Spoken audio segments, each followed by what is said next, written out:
Yes. All right. PDC update, take four. Wednesday, December 3rd.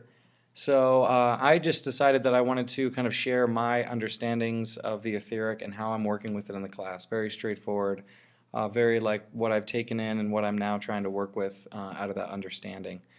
Um, so, I was really lost when I first started to encounter the idea of the etheric, and it seemed really conceptual. And then I saw this video. I think I've probably recommended it to most of you by now. What's Love Got to Do with It? It's on YouTube. And in the first half an hour, this experienced Waldorf teacher really breaks down the fourfold human being, relating the physical, etheric, astral, and ego bodies to the uh, mineral, the plant, the animal, and then like kind of the human development. And so I think of like people developing in these stages, and that makes sense to me, right? So first this um, physical body kind of continues to incarnate and develop, right? The bones kind of keep developing, the tissues, the organs, the brain in a huge way keeps developing all the way through those first 7 years. And so there's ways of thinking about that in ways we can support it and work with it, but I'm really going to try to focus on the etheric for, while we continue this work, maybe through the end of December, we'll keep on this theme as, we can keep finding all this great material. Um, so the etheric body, thinking of it as the plant body. So we have this mineral body forming the physical body. You're born with your physical body, and you just kind of develop and work to mature it. And then the plant body comes in, and then this etheric body really comes in and is ready to start working and developing. And so I think about kind of following this metaphor of it being like a plant and thinking of how plants have both kind of like this internal structure, this something that's inherent in the seed but really develops and flourishes and has this internal kind of guidance and structure. In some ways, I think plants, and someone else talked about this, animals really having these instructions. I think it was in that Trossley book. Having these sets of instructions in their bodies, and then in some ways their bodies really determine the behaviors, and they don't do the same kinds of trying to understand things that we do.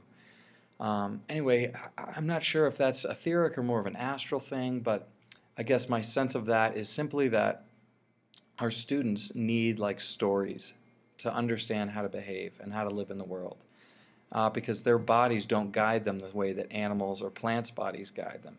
So, and kind of an aside. What I really think about is that plant having that internal structure and then the environment. And the environment is something that we really have a lot of control in. And so ways I'm working with that, it was interesting when I first started thinking about talking about this, I really thought about like detritus, and I thought about all the things that build up in the fall and the leaves and the branches coming down. And I thought about what would happen if that wasn't taken away. And so the important part of the environment is these microbes that are breaking things down and like taking them away and recycling it and kind of recreating the landscape so that there's a place for the roots to come down and be firmly held in. And there's new nutrients and things, new room for growth. And that the canopy layer is breaking away and falling away, creating room for the new to come up. And so just thinking about really simplifying my classroom. I mean, that's how I try to apply it. I try to work to clear the counters and try to work to put away the things we're not doing anymore and have the students do the same thing. Right now we're doing a lot of drawing work, and it's not necessarily main lesson book work. We're practicing something that we're just generating a lot of paper right now. So really thinking about using full pages and using it well and then putting it away. Either you take them home or you recycle it, and we're just going to be done with that. And then tomorrow we bring it afresh, right? Now we're doing this. Think of that one thing that you wanted to improve from your drawing yesterday and focus on that aspect. And then so that creates some space, that creates some a place for them where they can grow in, sink roots down in, right? Something that's just going to be here like this. Stability, yeah. Been tough for this class, so really thinking about that in this transition as well. I'm running fast, so I'm going to talk fast. There was one other important thing I really wanted to talk about, which was the rhythm and how rhythms really affect a plant's growth. So most plants have two respiration cycles. So they breathe one way during the day, during the sun, they breathe one way at night, and they do these important processes just like we do in our sleep. physically, and so I think of the etheric body as needing that rhythm, that kind of alternation. This time of day we're going to do this time of day we're going to do that. I actually think of rhythm in two different ways, and one is kind of like unknown and unknown. So giving the students something they know to do, giving something they don't know. And that's kind of that in-breath, out-breath. If they know it and they're just doing it, they're breathing out.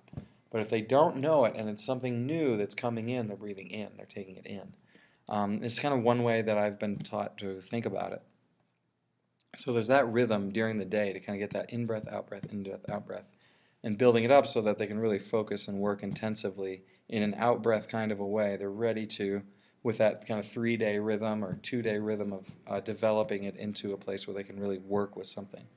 But setting it up so that they can, rhythmically kind of move into, like I'm really ready to focus and work on this. And then I think of like a weekly rhythm, there being something we do every day at this time. We do it in the morning, we do this every day. And in the afternoon, we do this every day. And having those kind of structures, I think, allows, especially with my class, allows them to start saying, I want to do something different. I want some variety, and I'm ready for that. In a way that's constructive for them, and not just, I just want to go to the gym and play dodgeball.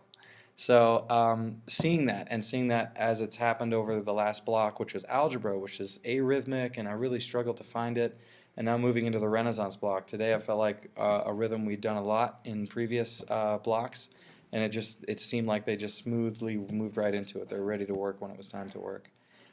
So seeing that and really rejoicing in that moving more easily, and happy to share that with you. Please comment, feedback, other ideas about how this relates to the etheric. Help me learn, and appreciate your time. Thank you.